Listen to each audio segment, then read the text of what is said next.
California senator proposes a new sex offender bill. The left trends wrong Trump after the passing of Robert Trump. Pelosi and the Democrats return early from vacation, and the DNC convention gets underway. All that and more on this episode of The Johnny Ray Show.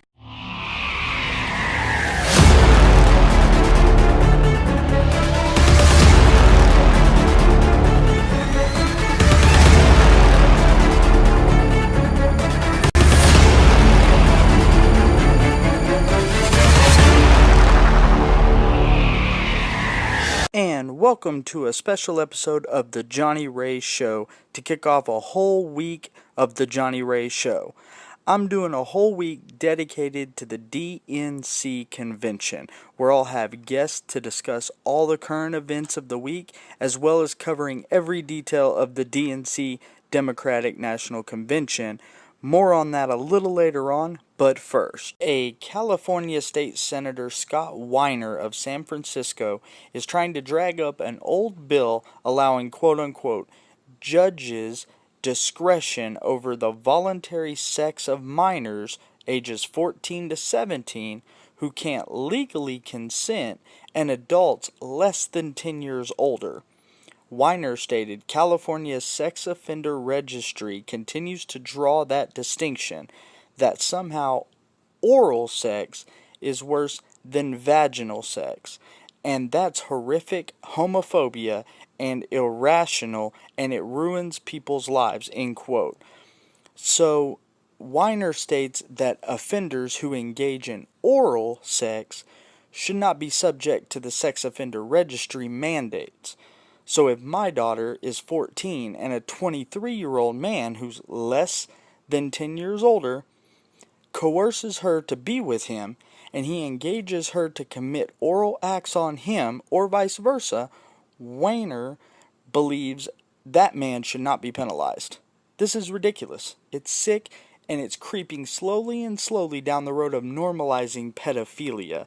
This whole normalized pedophilia has been trending a lot lately on the social media, and people are actually defending pedophiles and their acts. They're calling for the abolishment of punishment of pedophilia. It's insane. Just look at how they normalize Hollywood. They've normalized the acts of Hollywood sexualizing children.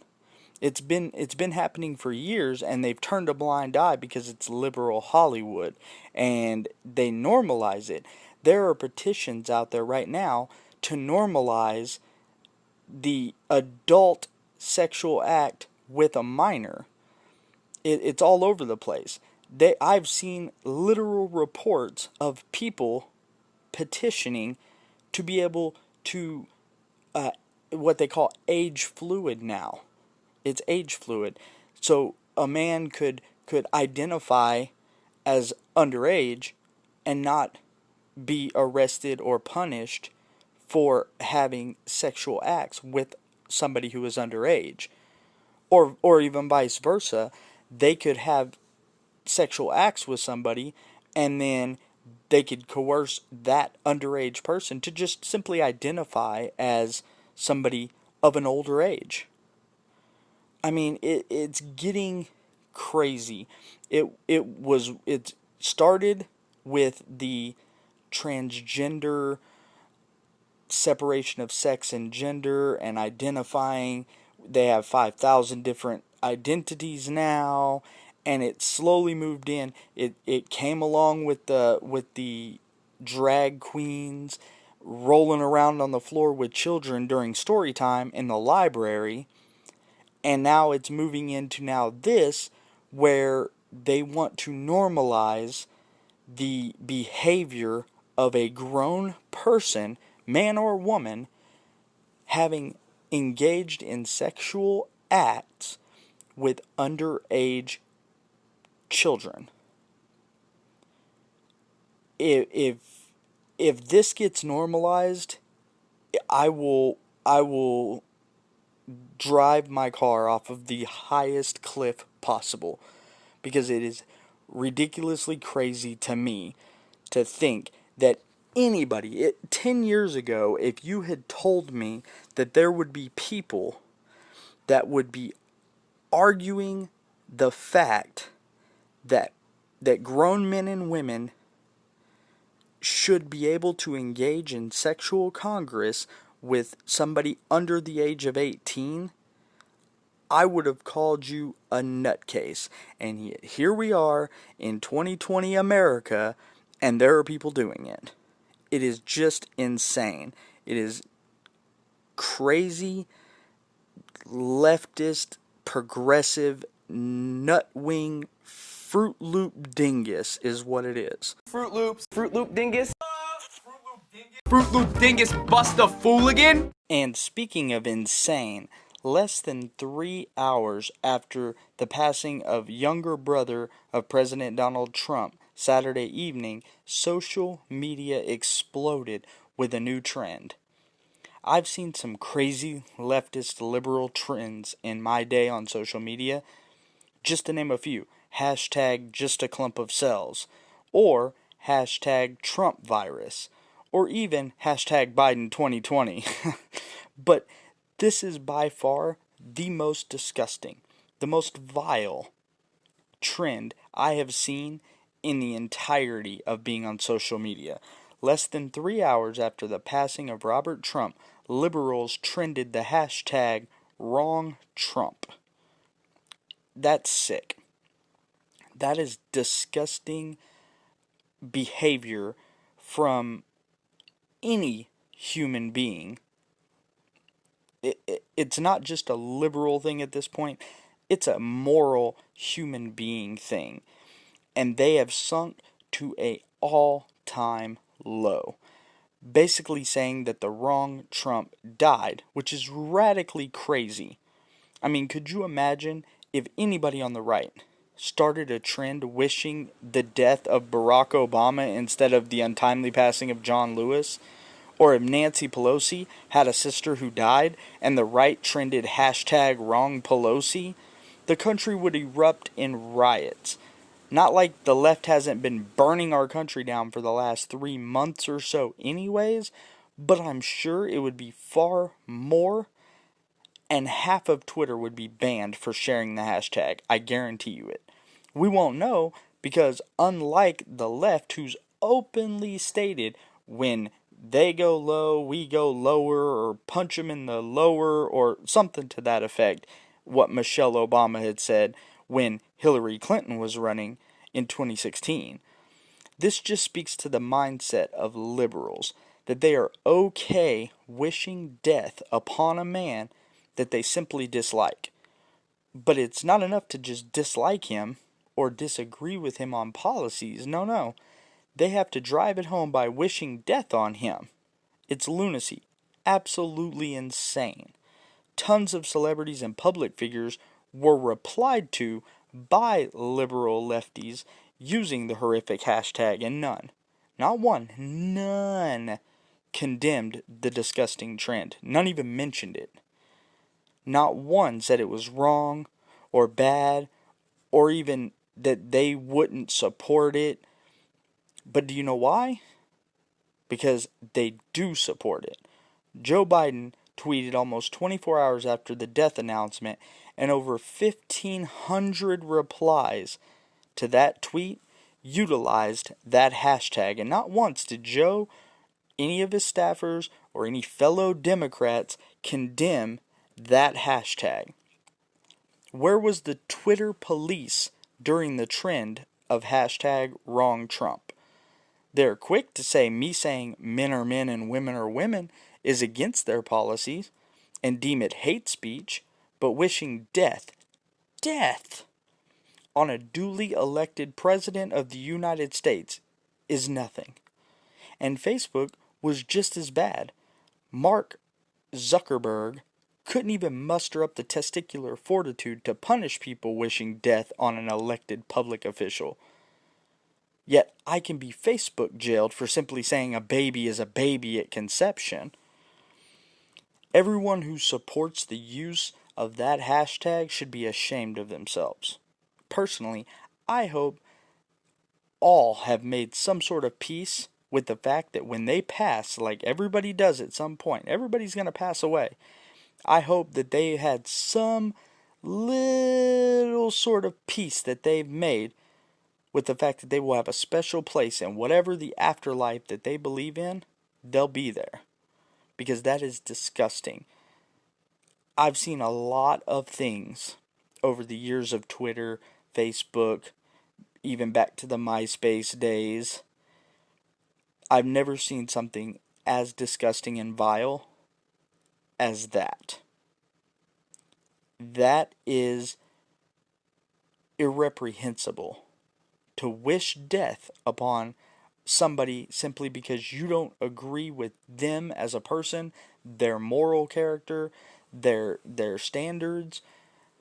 It's sick that a duly elected president of the United States can be harassed on social media in America 2020 by the people who swear that they are the party of tolerance. They're the side of tolerance. They're the side of being loving and caring and supportive of everybody, but only if you're on the left. Because if you're on the right, you get called a racist, a xenophobe, a homophobe, a transphobe, a bigot, Hitler, a Nazi, Orange Man.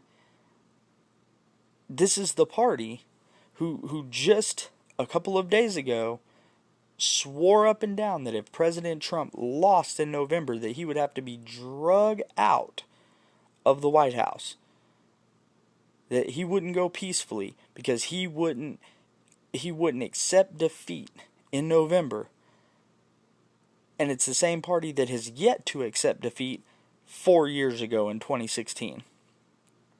Same party that has refused to accept that they lost in a Democratic election to Donald Trump.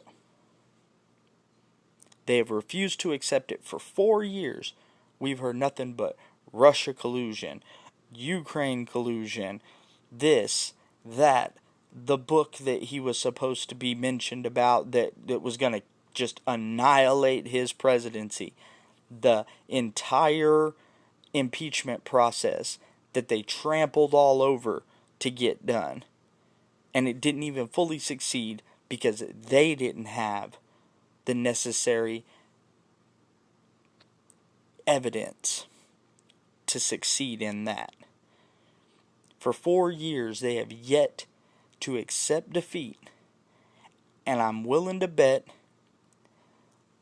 this year is going to be no different. We're going to have another 4 years after Trump gets elected that they will refuse to accept defeat. The only thing I'm hoping is that this time all the people that have been claiming for the last year, 2 years, that they're going to leave the country if President Trump is reelected, I hope that they follow through with it because they said the same thing 4 years ago.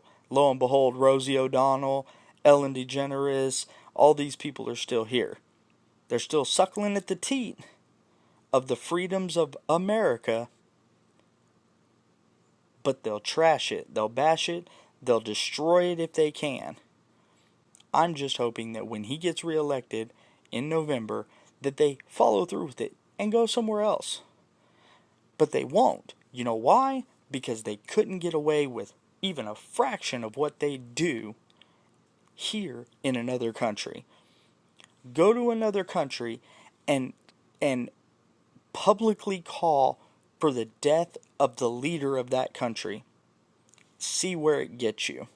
Because I guarantee you it won't get you trending on Twitter. It won't get you Facebook famous. I can guarantee you that. It's going to get you put in jail or death.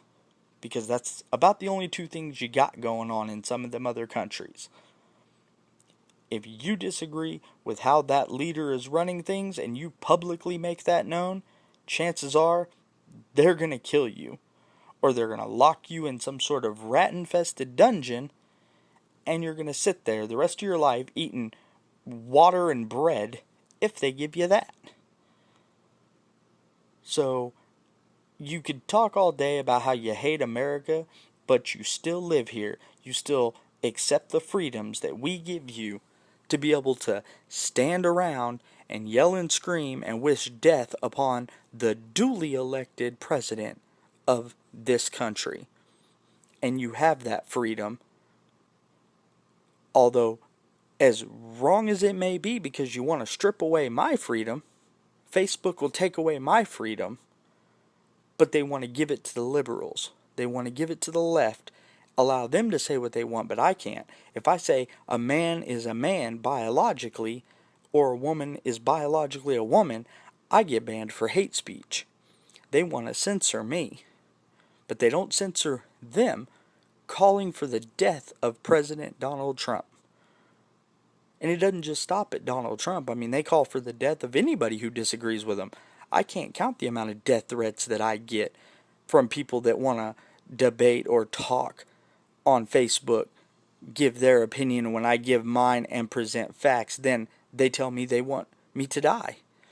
I've had my life threatened. I've had my wife's life threatened. I had a man threatened to, pardon me because there's no other way to put it, gang rape my 8-year-old daughter because he disagreed with my beliefs, my political beliefs.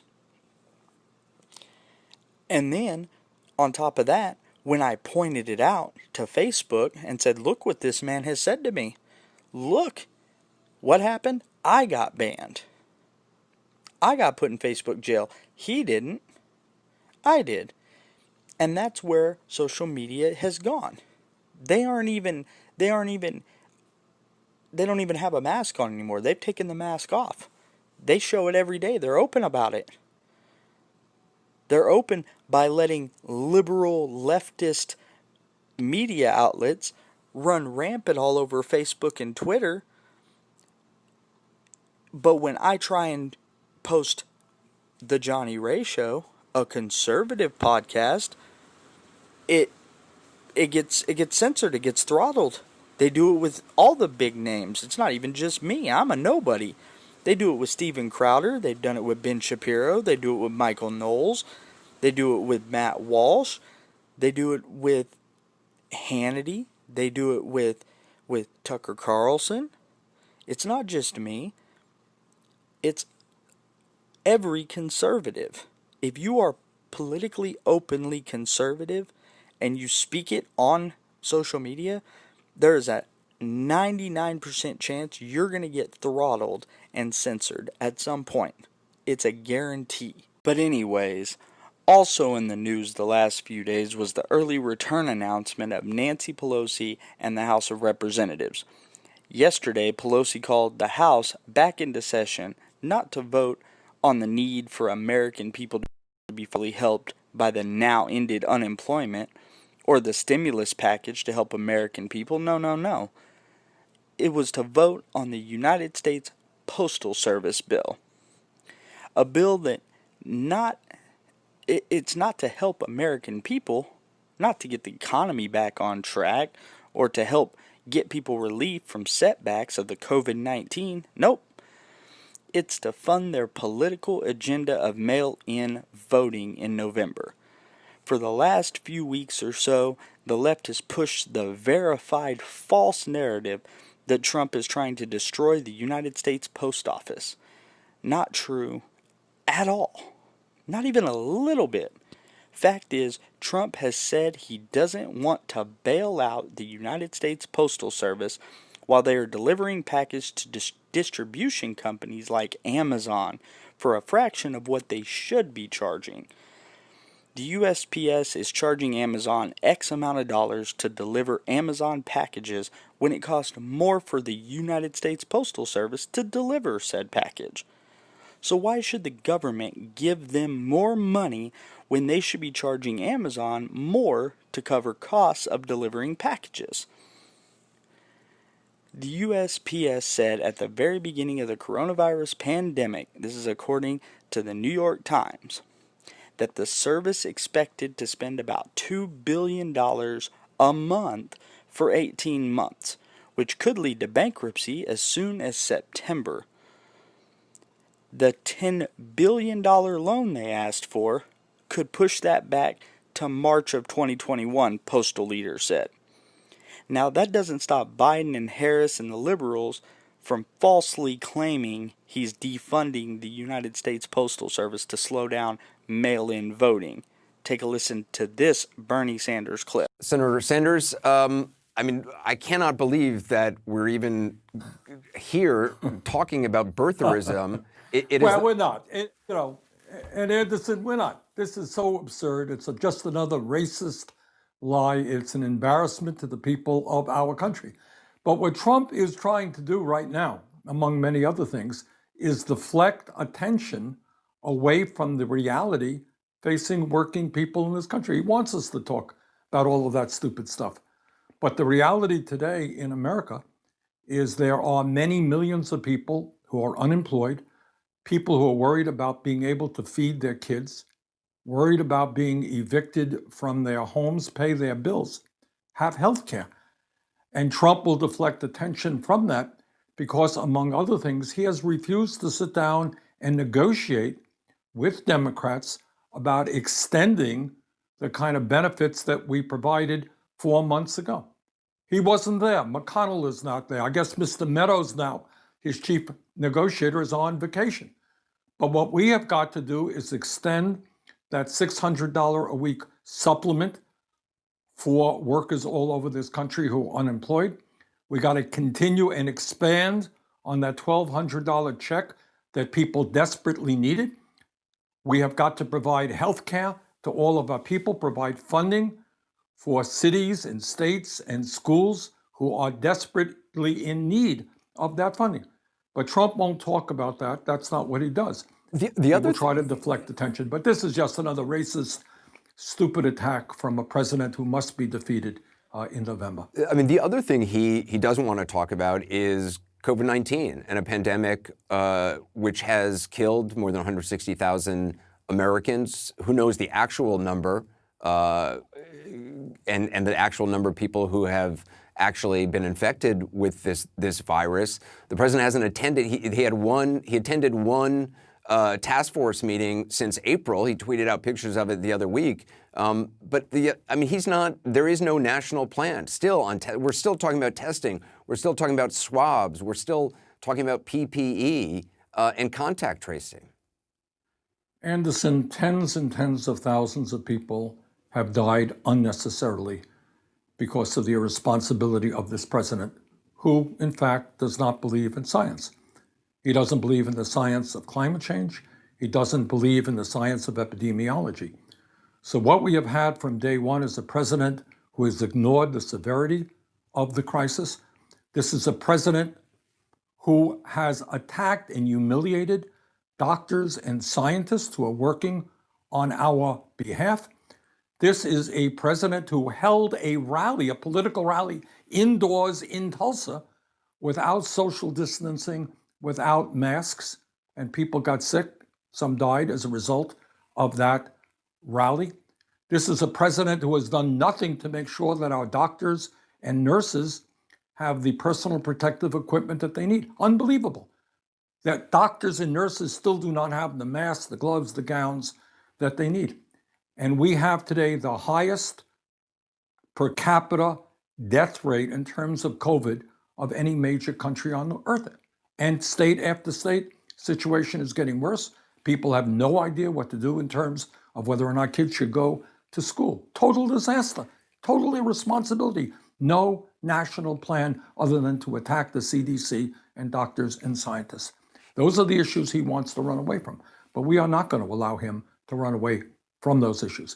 And by the way, let's be clear, we will never get a handle on the economic collapse unless we deal with the pandemic. So they are directly related. Right now, what we have got to do is focus on those important issues. The other thing he's making an attack on is the U.S. Postal Service, which began a while ago, but it has taken on greater importance and resonance given, the question of mail-in voting. Well, what this is about is not complicated. Trump may be crazy, but he's not stupid. And he looks at polling, he is behind. And I think what he and his friends believe that if they can suppress the vote, make it harder for people to vote, they have a better chance to win the election. So, we've been talking about the Postal Service now for months and months and months, and he's been saying this and saying that. Today, you got to give him credit. He was honest. He was upfront. He's saying we want to defund. He wants to defund the Postal Service. Yeah, let me play what he said just so viewers can hear it, and then you'll mention it. We'll talk about it because I know you tweeted about it. So let's just play what he said. Now, they need that money in order to have the post office work so it can take all of these millions and millions of ballots. Now, in the meantime, they aren't getting there. By the way, those are just 2 items. But if they don't get those 2 items, that means you can't have universal mail-in voting because they're not equipped to have it. Now, if we don't make a deal, that means they don't get the money. That means they can't have universal mail-in voting. They just can't have it. I don't know if you realize he was saying that out loud, but he said it out loud. Anderson, you're asking me to comment? I don't have to comment. He just said it. What he has just told the American people, and listen, I am a proud conservative. Not everybody out there agrees with me. I got it. There are moderates. There are conservatives. Okay? I'm proud progressive. But, if you believe in America, if you believe in democracy, you do not support a president who is literally trying to destroy the Postal Service because he does not want people in the middle of a pandemic to vote. You will remember some months ago, Anderson, they had that primary in Wisconsin, and I had my reservations about that. People went to that primary. Some people got sick as a result. People are nervous about this virus. Poll workers, people who work in the polling places, are nervous about the virus. Right here in Vermont, just the other day, we had our primaries. Voter turnout was very, very high. Overwhelmingly mail-in ballots. It worked just fine. But what Trump is attempting to do, and make it clear, is to suppress the vote by destroying the Postal Service, by making it harder for people to fill out and send mail-in ballots. Do you think that's going to work? We'll do everything we can to make sure that it doesn't work. I've called for the resignation of the new Postmaster General, who in his own way, through regulations, is trying to sabotage the Postal Service. But clearly, it seems to me pretty obvious that if there is a decent-sized turnout in this election, Trump loses. And I think Trump understands that. And that's why he's going to do everything he can to suppress the vote, including trying to destroy the Postal Service. Now, the way the left refuses to play context is stupendous here. They cut the clip to just show the narrative they wanted to show. They don't show that Trump, seconds before the clip, said that they want $25 billion to fund the USPS, along with $2.5 billion, that's B with a billion with a B here, strictly for mail-in ballots. This is what Trump had to say in full context. Take a listen. Who knows and whether or what not you'll happened get in terms there. of the breakdown in talks on the stimulus?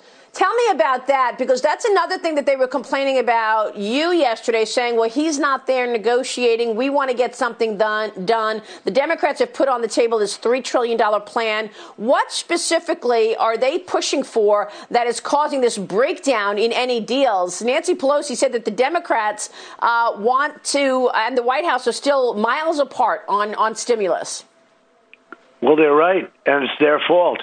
They want $3.5 billion for something that'll turn out to be fraudulent. That's election money, basically. They want $3.5 billion for the mail-in votes. Okay, universal mail-in ballots. $3.5 trillion. They want $25 billion for the post office. Now, they need that money in order to have the post office work so it can take all of these millions and millions of ballots. Now, in the meantime, they aren't getting there. By the way, those are just 2 items. But if they don't get those 2 items, that means you can't have universal mail-in voting because they're not equipped to have it. And you see how bad it's been with this Carolyn Maloney scam. She scammed her way into an election. She probably lost, but they said mail-in ballots, it's all mixed up. Patterson, New Jersey, same thing. Yesterday, Virginia, 500,000 applications for ballots got sent to everybody. Nobody even knows. Got sent to dogs, got sent to dead people. Nobody has no idea what happened. They said, oh, we made a mistake. I'm sorry. 500,000 ballots sent in Virginia. How do you feel about Virginia going in there and you have 500,000 phony ballot applications? And this is all over. So this is what's holding it up. They want... No. So, That's Mr. only President, one this is aspect what's of it. holding up money for the American people. They want mail-in votings and they want money for the post office. This is one of the sticking points that's holding back stimulus for Americans during this coronavirus. The Democrats that's one wanting of them. money for the post office for mail-in voting. That's one of them. That's right. How would you like to have, Maria, how would you like to have $3.5 billion for mail-in voting? Billion. So if you didn't have it, you wouldn't. You know how much money that is? Nobody has any idea. You know, people, $3.5 billion. They want $25 billion for the post office because the post office is going to have to go to town to get these ridiculous ballots in. You know, there's nothing wrong with getting out and voting. You get out and vote. They voted during World War I and World War II, and they should have voter ID because the Democrats scammed the system. But 2 of the items are the post office and the $3.5 billion for mail-in voting. Now, if we don't make a deal, that means they don't get the money. That means they can't have universal mail-in voting. They just can't have it. So, you know, sort of a crazy thing. Yeah, see, admitting the voter suppression scheme is the part you're not supposed to say out loud. So what we have here is a completely unambiguous admission that the reason that Trump won't allow funding to USPS is that if you fund it, then the service would actually work and the millions of mail-in ballots might, arrive. And because Trump's sole priority is to ensure that the election is fundamentally broken, and knowing that the vast majority of Americans will vote by mail this year, his goal right now is to do whatever he can to cripple the very method for our ballots arriving in time to be counted.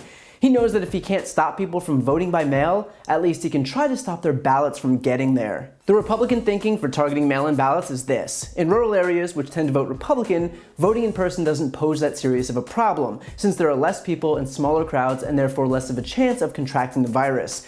But in urban areas, which tend to vote Democratic, voting in person and waiting in long lines with tons of other people does pose a greater risk in a pandemic. And so they're more likely to defer to mail-in voting. So those are the voters that Trump wants to disenfranchise. Why? Because he only wants people who are voting for him to be able to vote. In case you were wondering just how much Trump is leaning on the authoritarian playbook here. Aside from that, he's already spent months conditioning his supporters not to vote by mail, whereas Democrats have embraced it. And because polling is now showing that a portion of Republicans are actually resistant to sending their ballots in by mail thanks to Trump, he's just trying to make sure that only those who are inclined to vote in person, meaning his supporters, are the ones whose votes are counted. His excuse here is that mail-in voting could lead to the, quote, greatest fraud in history. But you guessed it, there is zero evidence to back that up. In actuality, according to an analysis by MIT, over the last 20 years, there have been 143 cases of fraud using mailed ballots. That comes out to 8 cases of fraud per year.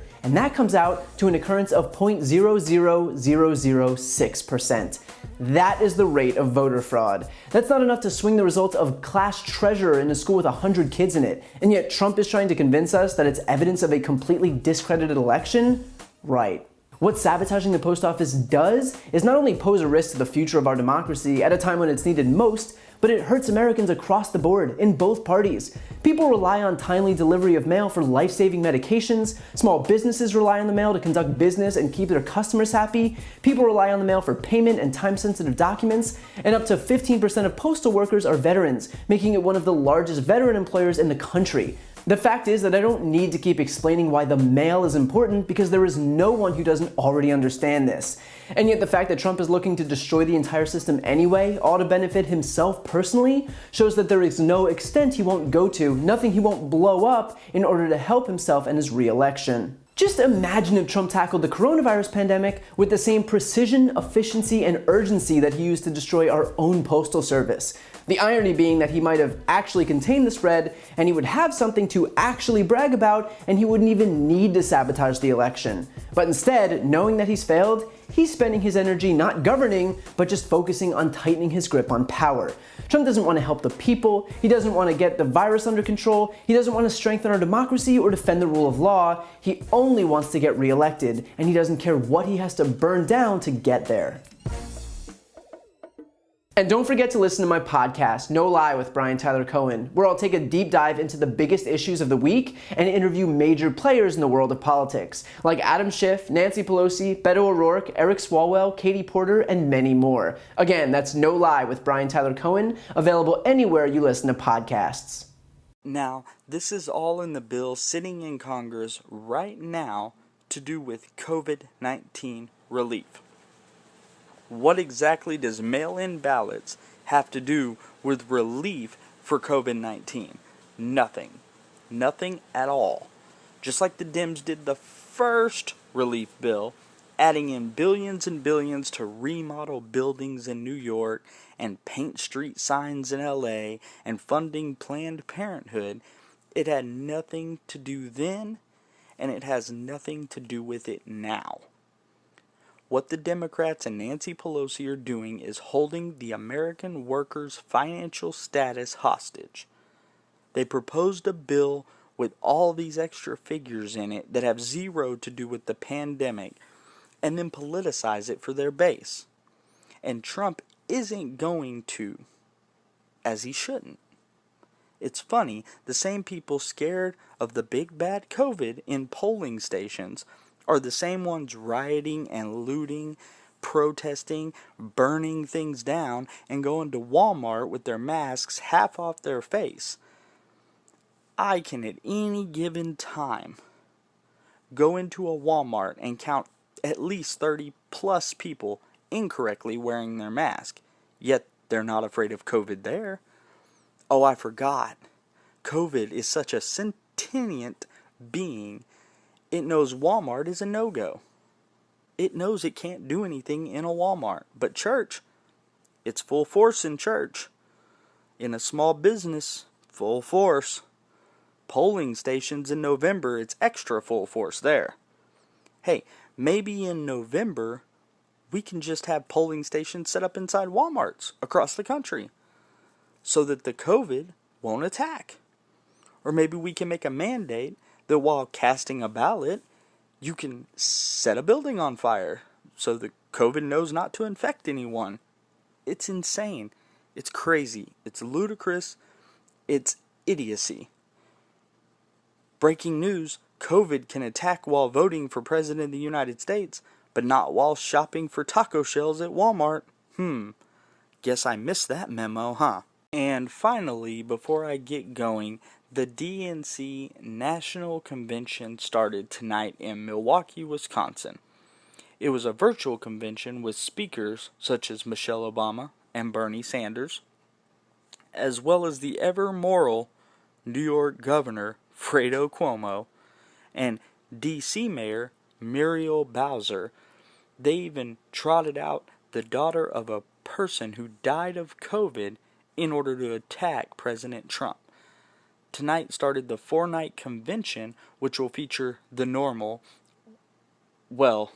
normal, liberal messages of white people are racist if they don't bow to us. Trump is literally Hitler. You should all be terrified of dying from COVID-19, and if you don't vote for Biden-Harris 2020, you ain't black. Here are a few key moments in tonight's DNC convention. Take a listen. Today's Monday, day 170. New Yorkers were ground zero for the COVID virus and have gone from one of the highest infection rates on the globe to one of the lowest. We climbed the impossible mountain, and right now we are on the other side. We did it with the kindness and assistance of so many. New Yorkers want to thank everyone who came to our aid, 30,000 Americans who volunteered to come here to help in our hour of need. Your love gave us the strength to carry on. We went through hell, but we have learned much. We know that our problems go beyond the COVID virus. COVID is the symptom, not the illness. Our nation is in crisis, and in many ways, COVID is just a metaphor. A virus attacks when the body is weak and when it cannot defend itself. Over these past few years, America's body politic has been weakened. The divisions have been growing deeper. The anti-Semitism, the anti-Latino, the anti-immigrant fervor, the racism in Charlottesville, where the KKK didn't even bother to wear their hoods, and in Minnesota, where the life was squeezed from Mr. Floyd. Only a strong body can fight off the virus, and America's divisions weakened it. Donald Trump didn't create the initial division. The division created Trump. He only made it worse. Our collective strength is exercised through government. It is, in effect, our immune system. And our current federal government is dysfunctional and incompetent. It couldn't fight off the virus. In fact, it didn't even see it coming. The European virus infected the Northeast while the White House was still fixated on China. The virus had been attacking us for months before they even knew it was here. We saw the failure of a government that tried to deny the virus, then tried to ignore it, and then tried to politicize it. The failed federal government that watched New York get ambushed by their negligence and then watched New York suffer, but all through it learned absolutely nothing. So today, 6 months after it began, the nation is still unprepared. And we now face a second threat, but this time not from Mother Nature. This is a man-made threat by our own negligence. We now see the virus ricocheting across the country, from one state to another. Today, we trail the world in defeating COVID. We have over 5 million cases. Americans learned a critical lesson, how vulnerable we are when we are divided, and how many lives can be lost when our government is incompetent. But we learned something else, my friends. We saw the negative, but we also saw the positive. As they proved their way failed, we proved that our way succeeded. That America can still rise to the occasion. We can put our differences aside and find commonality. Government can tell the truth and can build trust. We can judge by content of character rather than color of skin. We can care for one another. That Americans can work together and forge community and a competent government. That, of course, we will wear masks because we are smart and because I care about you and because you care about me. Of course, we will socially distance because staying away shows how close we actually are. Yes, we will set up testing and tracing and do whatever we need to do to mobilize to win this battle because we are America. We win wars, and we are the greatest country on the globe. And for all the pain and all the tears, our way worked, and it was beautiful. We showed that our better angels are strong and that Americans will rise to their call. We saw that even at the end of the day, even if it is a long day, that love wins. Americans' eyes have been opened, and we have seen in this crisis the truth that government matters and leadership matters. And it determines whether we thrive and grow or whether we live or die. Now we need a leader as good as our people, a leader who appeals to the best within us, not the worst, a leader who can unify, not divide, a leader who can bring us up, not tear us down. I know that man. I've worked with that man. I've seen his talent. I've seen his strength. I've seen his pain, and I've seen his heart. That man is Joe Biden. Joe Biden is what I call America tough, tough in the best way, tough that is smart, united, disciplined, and loving. Joe Biden can restore the soul of America, and that's exactly what our country needs today. Thank you. Hi, everyone. George Stephanopoulos here. Thanks for checking out the ABC News YouTube channel. If you'd like to get more videos, show highlights, and watch live event coverage, click on the right over here to subscribe to our channel. And don't forget to download the ABC News app for breaking news alerts. Thanks for watching.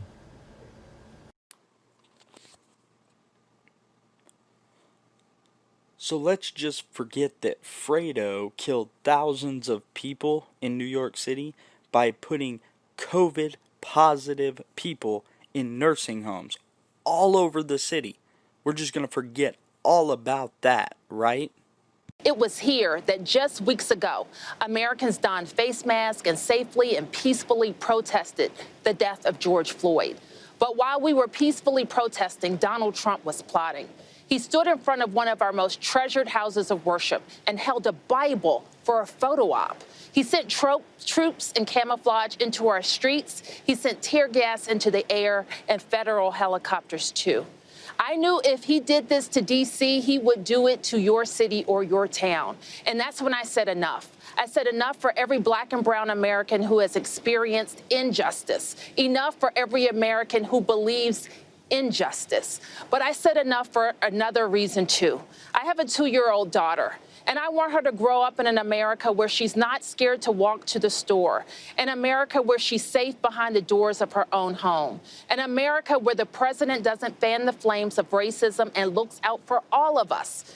So I created Black Lives Matter Plaza right behind me as a place where we could come together to say enough. And by coming together this November to elect Joe Biden and Kamala Harris, we will say next. Because we can't just paint those words behind me. We can't just say those words. We have to live those words. We have to undo the laws and systems that have codified racism for far too long. But we have to do something too. Each and every one of us challenge our own biases. If we see something, do something. Together, we can turn this reckoning into a reimagining of a nation where we the people means all the people. There were a few people who stood on this very balcony as thousands of people peacefully protested in this city. One was our next vice president, my sister Kamala Harris. Hi, everyone. George Stephanopoulos here. Thanks for checking out the ABC News YouTube channel. If you'd like to get more videos, show highlights, and watch live event coverage, click on the right over here to subscribe to our channel. And don't forget to download the ABC News app for breaking news alerts. Thanks for watching. Oh, there it is. The Donald Trump is a racist cameo I was waiting for. Hi, I'm Kristen Urquiza. I'm one of the many who has lost a loved one to COVID. My dad, Mark Anthony Urquiza, should be here today, but he isn't. He had faith in Donald Trump. He voted for him, listened to him, believed him and his mouthpieces when they said that coronavirus was under control and going to disappear, that it was okay to end social distancing rules before it was safe, and that if you had no underlying health conditions, you'd probably be fine.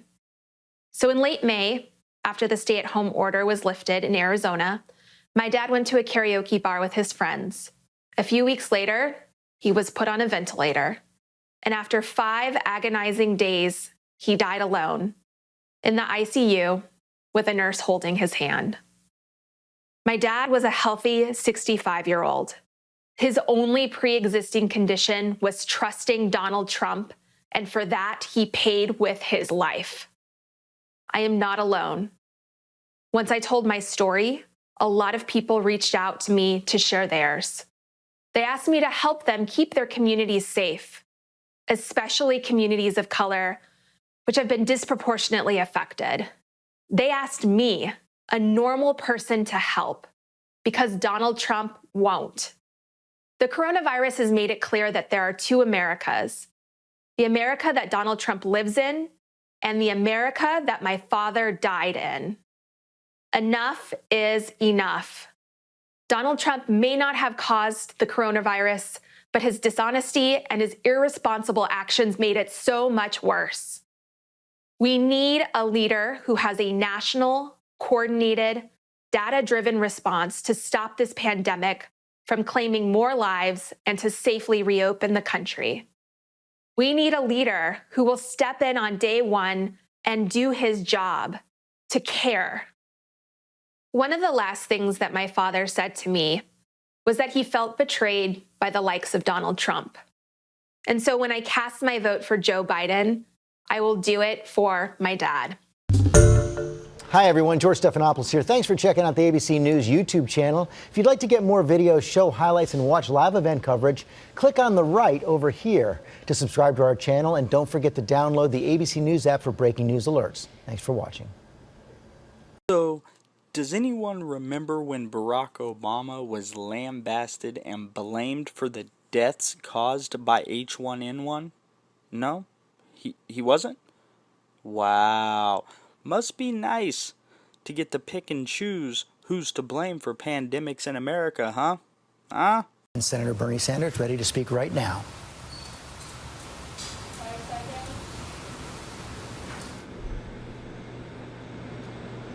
Go. Good evening. Our great nation is now living in an unprecedented moment. We're facing the worst public health crisis in 100 years and the worst economic collapse since the Great Depression. We are confronting systemic racism and the enormous threat to our planet of climate change.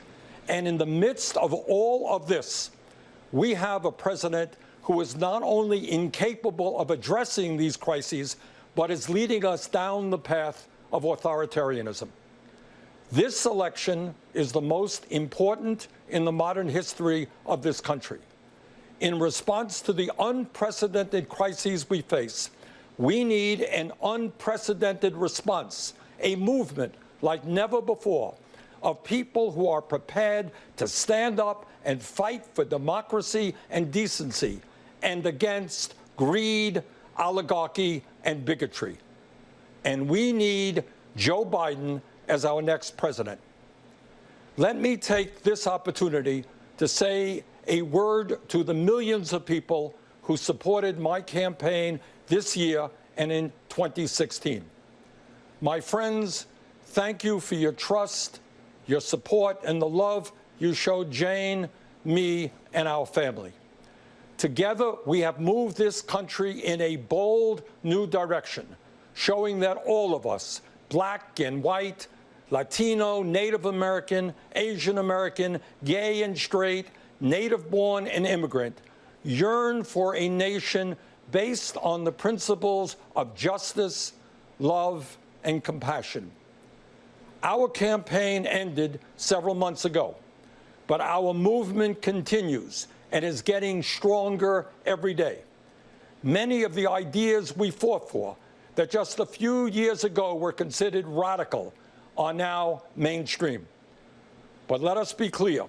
If Donald Trump is reelected, all the progress we have made will be in jeopardy. At its most basic, this election is about preserving our democracy. During this president's term, the unthinkable has become normal. He has tried to prevent people from voting, undermined the U.S. Postal Service, deployed the military and federal agents against peaceful protesters, threatened to delay the election, and suggested that he will not leave office if he loses. This is not normal, and we must never treat it like it is. Under this administration, authoritarianism has taken root in our country. I and my family, and many of yours, know the insidious way authoritarianism destroys democracy, decency, and humanity.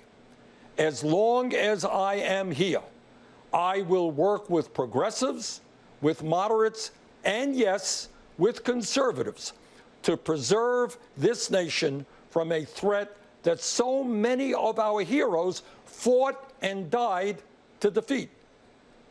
This president is not just a threat to our democracy, but by rejecting science, he has put our lives and health in jeopardy. Trump has attacked doctors and scientists trying to protect us from the pandemic, while refusing to take strong action to produce the masks, gowns, and gloves our healthcare workers desperately need. Nero fiddled while Rome burned. Trump golfs. His actions fanned this pandemic, resulting in over 170,000 deaths and a nation still unprepared to protect its people. Furthermore, Trump's negligence has exacerbated the economic crisis we are now experiencing.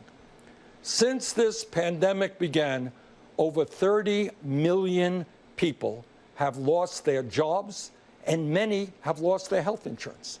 Millions of working families are wondering how they will feed their kids, and they're worried that they will be evicted from their homes. And how has Trump responded? Instead of maintaining the $600 a week unemployment supplement that workers were receiving and the $1,200 emergency checks that many of you received, instead of helping small businesses, Trump concocted fraudulent executive orders that do virtually nothing to address the crisis while threatening the very future of Social Security and Medicare.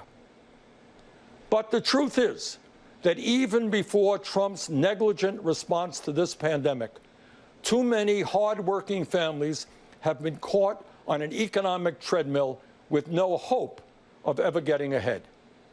Together, we must build a nation that is more equitable, more compassionate, and more inclusive.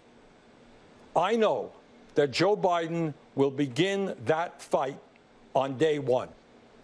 Let me offer you just a few examples of how Joe will move us forward. Joe supports raising the minimum wage to $15 an hour. This will give 40 million workers a pay raise and push the wage scale up for everyone else. Joe will also make it easier for workers to join unions, create 12 weeks of paid family leave, fund universal pre-K for 3- and 4-year-olds, and make child care affordable for millions of families. Joe will rebuild our crumbling infrastructure and fight the threat of climate change by transitioning us to 100% clean electricity over the next 15 years. These initiatives will create millions of good-paying jobs all across our country. As you know, we are the only industrialized nation not to guarantee health care for all people. While Joe and I disagree on the best path to get universal coverage, he has a plan that will greatly expand health care and cut the cost of prescription drugs. Further, he will lower the eligibility age of Medicare from 65 down to 60. To help reform our broken criminal justice system, Joe will end private prisons and detention centers, cash bail, and the school-to-prison pipeline. And to heal the soul of our nation, Joe Biden will end the hate and division Trump has created. He will stop the demonization of immigrants, the coddling of white nationalists, the racist dog whistling, the religious bigotry, and the ugly attacks on women. My friends, I say to you, to everyone who supported other candidates in the primary, and to those who may have voted for Donald Trump in the last election, the future of our democracy is at stake. The future of our economy is at stake. The future of our planet is at stake. We must come together, defeat Donald Trump, and elect Joe Biden and Kamala Harris as our next president and vice president. My friends, the price of failure is just too great to imagine. Thank you. Hi, everyone. George Stephanopoulos here. Thanks for checking out the ABC News YouTube channel. If you'd like to get more videos, show highlights, and watch live event coverage, click on the right over here to subscribe to our channel. And don't forget to download the ABC News app for breaking news alerts. Thanks for watching. Now, Joe Biden supports free healthcare. He supports free college for everyone. But better yet, he supports free pudding for everyone. Everyone! Good evening, everyone. It's a hard time, and everyone's feeling it in different ways. And I know a lot of folks are reluctant to tune into a political convention right now, or to politics in general. Believe me, I get that. But I am here tonight because I love this country with all my heart. And it pains me to see so many people hurting. I've met so many of you. I've heard your stories. And through you, I have seen this country's promise. And thanks to so many who came before me, thanks to their toil and sweat and blood, I've been able to live that promise myself. That's the story of America. All those folks who sacrificed and overcame so much in their own times because they wanted something more, something better for their kids. There's a lot of beauty in that story. There's a lot of pain in it too. A lot of struggle and injustice and work left to do. And who we choose as our president in this election will determine whether or not we honor that struggle and chip away at that injustice and keep alive the very possibility of finishing that work. I am one of a handful of people living today who have seen firsthand the immense weight and awesome power of the presidency. And let me once again tell you this: the job is hard. It requires clear-headed judgment, a mastery of complex and competing issues, a devotion to facts and history, a moral compass, and an ability to listen, and an abiding belief that each of the 330 million lives in this country has meaning and worth. A president's words have the power to move markets. They can start wars or broker peace. They can summon our better angels or awaken our worst instincts. You simply cannot fake your way through this job. As I've said before, being president doesn't change who you are.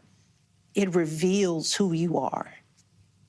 Well, a presidential election can reveal who we are too. And 4 years ago, too many people chose to believe that their votes didn't matter. Maybe they were fed up. Maybe they thought the outcome wouldn't be close. Maybe the barriers felt too steep, whatever the reason. In the end, those choices sent someone to the Oval Office who lost the national popular vote by nearly 3 million votes. In one of the states that determined the outcome, the winning margin averaged out to just 2 votes per precinct. 2 votes. And we've all been living with the consequences.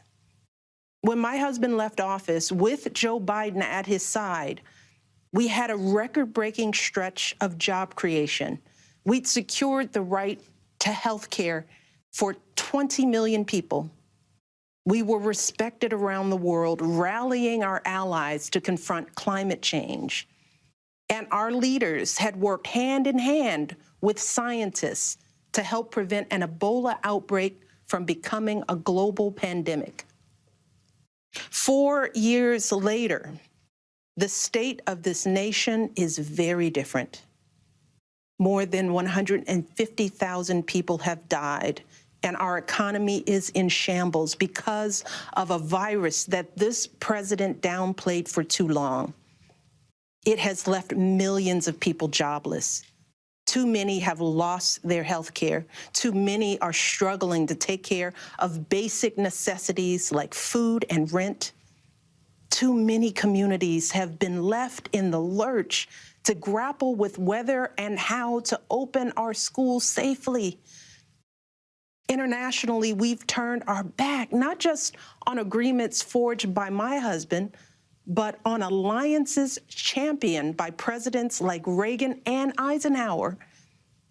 And here at home, as George Floyd, Breonna Taylor, and a never-ending list of innocent people of color continue to be murdered, stating the simple fact that a Black Life Matters is still met with derision from the nation's highest office.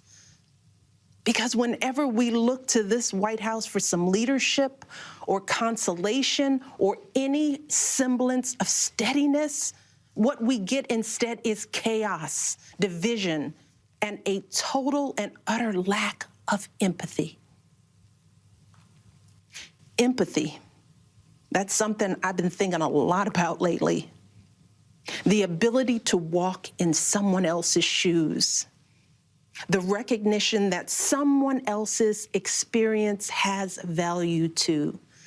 Most of us practice this without a second thought. If we see someone suffering or struggling, we don't stand in judgment, we reach out. Because there, but for the grace of God, go I. It is not a hard concept to grasp. It's what we teach our children. Unlike so many of you, Barack and I have tried our best to instill in our girls a strong moral foundation to carry forward the values that our parents and grandparents poured into us. But right now, kids in this country are seeing what happens when we stop requiring empathy of one another. They're looking around wondering if we've been lying to them this whole time about who we are and what we truly value. They see people shouting in grocery stores, unwilling to wear a mask to keep us all safe. They see people calling the police on folks minding their own business just because of the color of their skin. They see an entitlement that says only certain people belong here. That greed is good and winning is everything, because as long as you come out on top, it doesn't matter what happens to everyone else. And they see what happens when that lack of empathy is ginned up into outright disdain. They see our leaders labeling fellow citizens enemies of the state while emboldening torch-bearing white supremacists. They watch in horror as children are torn from their families and thrown into cages, and pepper spray and rubber bullets are used on peaceful protesters for a photo op. Sadly, this is the America that is on display for the next generation. A nation that's underperforming not simply on matters of policy, but on matters of character. And that's not just disappointing, it's downright infuriating. Because I know the goodness and the grace that is out there in households and neighborhoods all across this nation. And I know that regardless of our race, age, religion, or politics, when we close out the noise and the fear and truly open our hearts, we know that what's going on in this country is just not right. This is not who we want to be. So what do we do now? What's our strategy? Over the past 4 years, a lot of people have asked me, when others are going so low, does going high still really work? My answer, going high is the only thing that works. Because when we go low, when we use those same tactics of degrading and dehumanizing others, we just become part of the ugly noise that's drowning out everything else. We degrade ourselves. We degrade the very causes for which we fight. But let's be clear. Going high does not mean putting on a smile and saying nice things when confronted by viciousness and cruelty. Going high means taking the harder path. It means scraping and clawing our way to that mountaintop. Going high means standing fierce against hatred while remembering that we are one nation under God. And if we want to survive, we've got to find a way to live together and work together across our differences. And going high means unlocking the shackles of lies and mistrust with the only thing that can truly set us free, the cold, hard truth. So let me be as honest and clear as I possibly can. Donald Trump is the wrong president for our country. He has had more than enough time to prove that he can do the job, but he is clearly in over his head. He cannot meet this moment. He simply cannot be who we need him to be for us. It is what it is. Now, I understand that my message won't be heard by some people. We live in a nation that is deeply divided, and I am a Black woman speaking at the Democratic Convention. But enough of you know me by now. You know that I tell you exactly what I'm feeling. You know I hate politics. But you also know that I care about this nation. You know how much I care about all of our children. So if you take one thing from my words tonight, it is this. If you think things cannot possibly get worse, trust me, they can and they will if we don't make a change in this election. If we have any hope of ending this chaos, we have got to vote for Joe Biden like our lives depend on it. I know Joe. He is a profoundly decent man, guided by faith. He was a terrific vice president. He knows what it takes to rescue an economy, beat back a pandemic, and lead our country. And he listens. He will tell the truth and trust science. He will make smart plans and manage a good team. And he will govern as someone who's lived a life that the rest of us can recognize. When he was a kid, Joe's father lost his job. When he was a young senator, Joe lost his wife and his baby daughter. And when he was vice president, he lost his beloved son. So Joe knows the anguish of sitting at a table with an empty chair, which is why he gives his time so freely to grieving parents. Joe knows what it's like to struggle, which is why he gives his personal phone number to kids overcoming a stutter of their own. His life is a testament to getting back up. And he is going to channel that same grit and passion to pick us all up, to help us heal and guide us forward. Now, Joe is not perfect, and he'd be the first to tell you that. But there is no perfect candidate, no perfect president. And his ability to learn and grow, we find in that the kind of humility and maturity that so many of us yearn for right now. Because Joe Biden has served this nation his entire life without ever losing sight of who he is. But more than that, he has never lost sight of who we are, all of us. Joe Biden wants all of our kids to go to a good school, see a doctor when they're sick, live on a healthy planet. And he's got plans to make all of that happen. Joe Biden wants all of our kids, no matter what they look like, to be able to walk out the door without worrying about being harassed or arrested or killed. He wants all of our kids to be able to go to a movie or a math class without being afraid of getting shot. He wants all our kids to grow up with leaders who won't just serve themselves and their wealthy peers, but will provide a safety net for people facing hard times. And if we want a chance to pursue any of these goals, any of these most basic requirements for a functioning society, we have to vote for Joe Biden in numbers that cannot be ignored. Because right now, folks who know they cannot win fair and square at the ballot box are doing everything they can to stop us from voting. They're closing down polling places in minority neighborhoods. They're purging voter rolls. They're sending people out to intimidate voters, and they're lying about the security of our ballots. These tactics are not new. But this is not the time to withhold our votes in protest or play games with candidates who have no chance of winning. We have got to vote like we did in 2008 and 2012. We've got to show up with the same level of passion and hope for Joe Biden.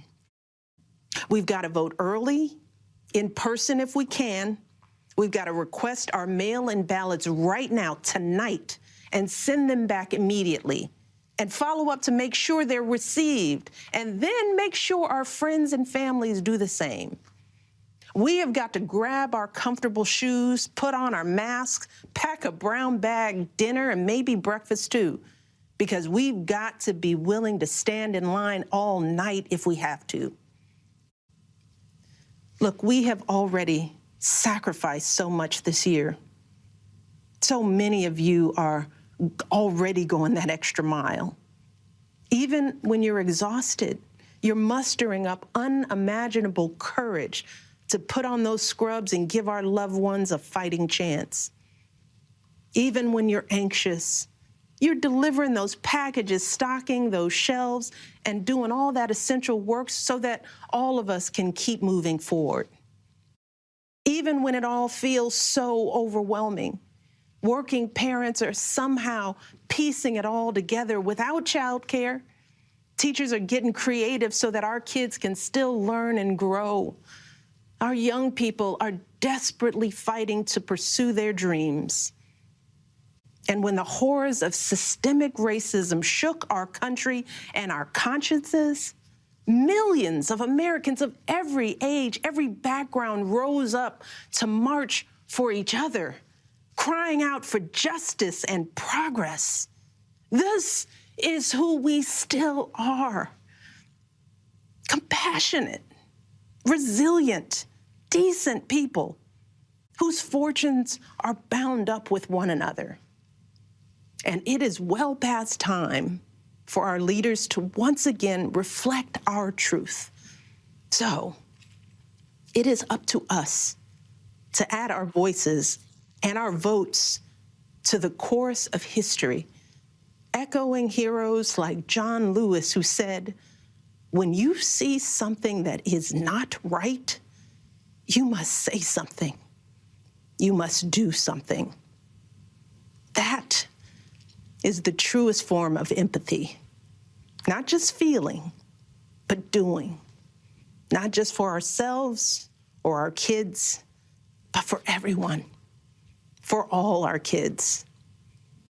And if we want to keep the possibility of progress alive in our time, if we want to be able to look our children in the eye after this election, we have got to reassert our place in American history. And we have got to do everything we can to elect my friend Joe Biden as the next president of the United States. Thank you all. God bless. Hi, everyone. George Stephanopoulos here. Thanks for checking out the ABC News YouTube channel. If you'd like to get more videos, show highlights, and watch live event coverage, click on the right over here to subscribe to our channel. And don't forget to download the ABC News app for breaking news alerts. Thanks for watching. And Michelle rounded out the night appealing to the ever-growing hatred of Donald Trump. She, of course, made excuses for the Democrats losing 2016 and pleaded to their base to get out, stay home and vote. She spoke about how her husband did this and did that, but failed to mention her husband stoking the fires of racial divide. How her husband refused to even call for a national emergency during the H1N1 until thousands had died. Or how her husband paid a long list of terrorist countries instead of what Trump did and faced them and eliminated those terrorist leaders and threats. But she picked up right where her husband left off, pushing the racial divide, saying that conservatives are against black lives. It can only get worse from here over the next couple of nights, I'm sure. And so, tomorrow night, the crazy convention continues with former acting U.S. Attorney General Sally Yates, Chuck Schumer, former Secretary of State John Kerry, old crazy eyes herself AOC, Wild Bill Clinton, and will end with DNC candidate Joe Biden. Sounds real exciting. Extreme close-up! Whoa! Whoa! Whoa! That's all for tonight. Please tune in tomorrow for more coverage of the DNC convention as well as all the current events. Don't forget to like, share, comment, and subscribe. And until tomorrow, thank you and God bless.